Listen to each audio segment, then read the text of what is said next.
The Milwaukee Bucks' season is spiraling, and frustration is mounting with each lackluster performance. Just when fans thought they could breathe a sigh of relief after Thursday's hard-fought win against the Utah Jazz, snapping a grueling 6-game losing streak, any sense of momentum was crushed in a staggering 116-94 defeat to the New York Knicks the very next night. The loss didn't just reveal cracks, it exposed serious flaws in effort, defense, and strategy that are impossible to ignore. We are going to provide you with all of the recent updates today. If you enjoy the content, please hit that like button, subscribe to the channel, and turn notifications on to stay updated with the latest NBA updates. Now, let's get to today's report. Every game the dream comes true. The NBA recap, where the chords ignite. The NBA recap, every story night. The NBA recap.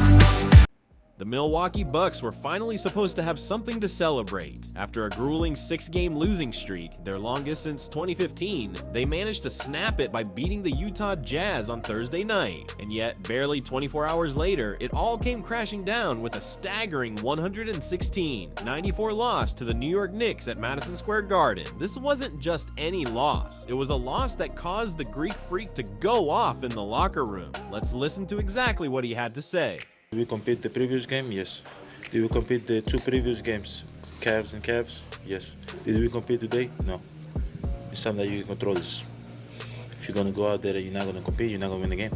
Sometimes you compete, you're and you don't win the game. But at least just give yourself a chance. You know, we came to New York, we played great last night. We came to New York, we lost by 30. We don't compete. You know, are we okay with not competing? I don't know. I'm not okay with that. So we got to do a better job competing. We got Boston in 2 days. You don't compete, you're going to lose by 30. Simple as that. Ball got to move, but body got to move too. Your body got to move. Like if you don't create space, you're not in the right position on the floor, like you're not going to be able to get in, no matter what you do. You know what I'm saying? Even if you're willing and your intent is to get in the paint, you got to be in the right position, you got to move, you got to create space for the guys to get in the paint. I feel like sometimes we hold the ball. They played totally opposite from us. Whenever the ball swung, they were driving and kicking.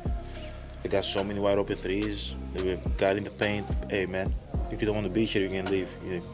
If you don't want to be here, you can leave. I'm being honest with you. They played great. We wasn't moving the ball. We really was not moving the ball. But we had good intention, but at times, at the end of the day, when you move the ball and the guys hold the ball and they're not driving the kick, and it's not going to look great. Was Anunoby doing anything made it tough for you, or just in general? No? No. As a leader of the team, your head can not be down. You can be frustrated at times, for sure. I'm frustrated. If you're not frustrated with losing, get the out of here. Simple as that, you know. There's a lot of things that we can clean up and do better. It starts with competing. We got to compete. As I said, teams won't feel bad about us. They want us to keep on losing. They're not going to be, oh yeah, that's 5 games below 500.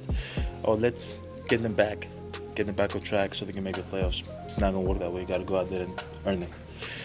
And don't take it for granted. You don't have a lot of times in your life that you're going to come in MSG and compete. I feel like sometimes we take it for granted. You know, I'm a guy that don't take it for granted and I try to compete whenever I can.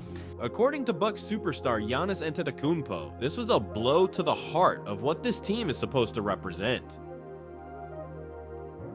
His comments after the game were raw, frustrated, and full of disbelief. Did we compete the previous game? Yes. Did we compete the 2 games before that? Yes. Did we compete today? No. He said. Antetokounmpo was clear. If you don't compete your ass off, you're not going to win the game. You have to at least give yourself a chance.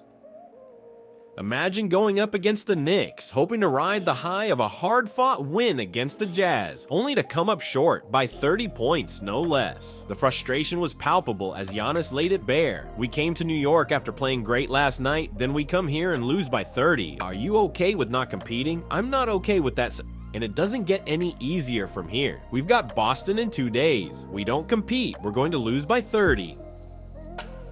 It wasn't just Antetokounmpo who was shaken by the lackluster effort. Bucks coach Doc Rivers echoed his star's sentiments, pointing to the telling stat of 7 offensive rebounds allowed to the Knicks in just the first quarter. It's the little things. Rivers pointed out recalling a play that epitomized the night. 3 Bucks players kneeled for a loose ball while a Knicks player dove to the floor and snatched it.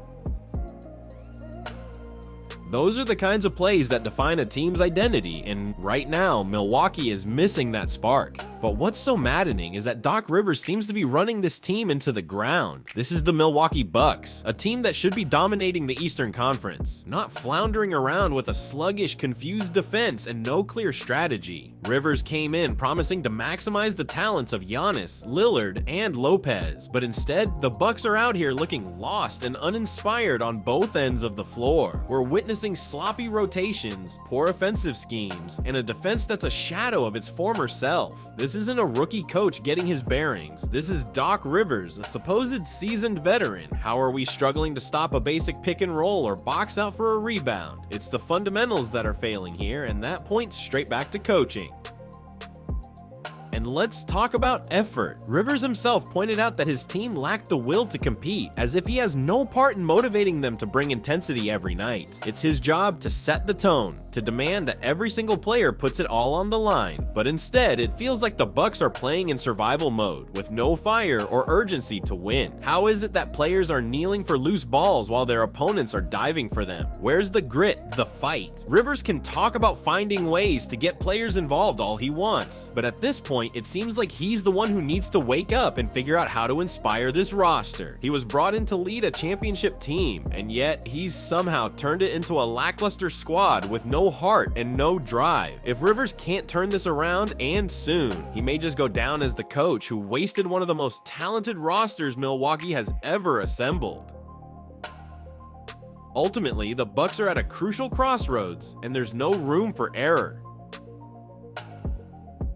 With a roster loaded with talent, the stakes couldn't be higher, not just for the team, but for the city of Milwaukee and its fans who have rallied behind this franchise for years. If Doc Rivers can't adjust, find a way to reinvigorate his players, and return to the disciplined, high-energy basketball that made the Bucks a force, the consequences could be devastating. We're talking about losing our edge in the Eastern Conference, and even worse, risking Giannis' future in Milwaukee. It's time for Rivers to prove that he's capable of leading a championship team. Otherwise, this season might end up being one of the biggest missed opportunities in Bucks history. If you enjoyed the video, please subscribe to the channel and hit that like button. It really helps get the videos in the algorithm. This is Lucas with the NBA Recap signing off. See you next time, guys.